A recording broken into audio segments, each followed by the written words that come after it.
नमस्कार मंडळी, वैशालीज किचनमध्ये तुमचे पुन्हा एकदा स्वागत। आज आपण बनवणार आहोत गोकुळाष्टमी विशेष गोविंद लाडू। त्यासाठी लागणारे साहित्य: 2 वाट्या पोहे, 1 वाटी खोबरं, 1 वाटी शेंगदाणे, 2 वाट्या गूळ, यामध्ये 2 चमचे सफेद तीळ आणि 1 चमचा खसखस घेतली आहे, ड्रायफ्रूट्स आणि तूप।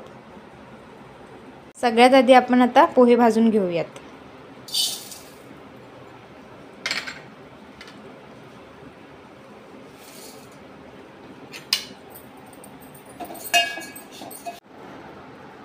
अशा प्रकारे आपले पोहे छान भाजून झालेले आहेत। पोहे कुरकुरीत होईपर्यंत ते भाजून घेतलेत। साधारण 5 मिनिट आपण हे पोहे भाजून घेतलेले आहेत। आता त्याच भांड्यामध्ये आपण शेंगदाणे सुद्धा भाजून घेऊयात।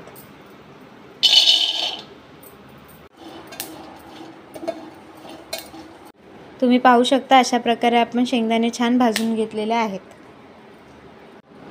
आता आपण खोबरं भाजून घेऊयात।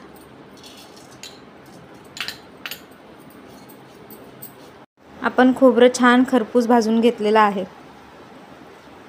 आता आपण तीळ आणि खसखस भाजून घेऊयात। अशा प्रकारे आपण हे तीळ आणि खसखस भाजून घेतलेली आहे। आता आपण ड्रायफ्रूट सुद्धा भाजून घेऊयात। आता आपलं ड्रायफ्रूट सुद्धा छान भाजून झालेलं आहे। अशा प्रकारे आपण पोहे रवाळ बारीक करून घेतलेले आहेत। शेंगदाणे सुद्धा आपण बारीक वाटून घेतलेले आहेत। खोबरं सुद्धा आपण बारीक वाटून घेऊयात।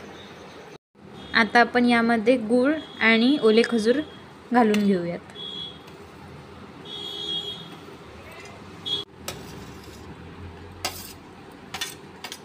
आता आपण हे सारं मिश्रण मिक्स करून घेऊयात। आता आपण हे मिश्रण साधारण 1 मिनिट मिक्सरमध्ये फिरवून घेऊयात।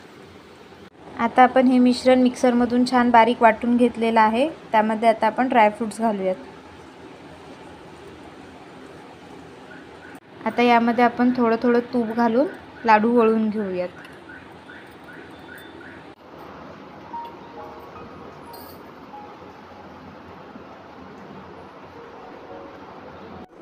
अशा प्रकारे आपले गोविंद लाडू तयार झालेले आहेत।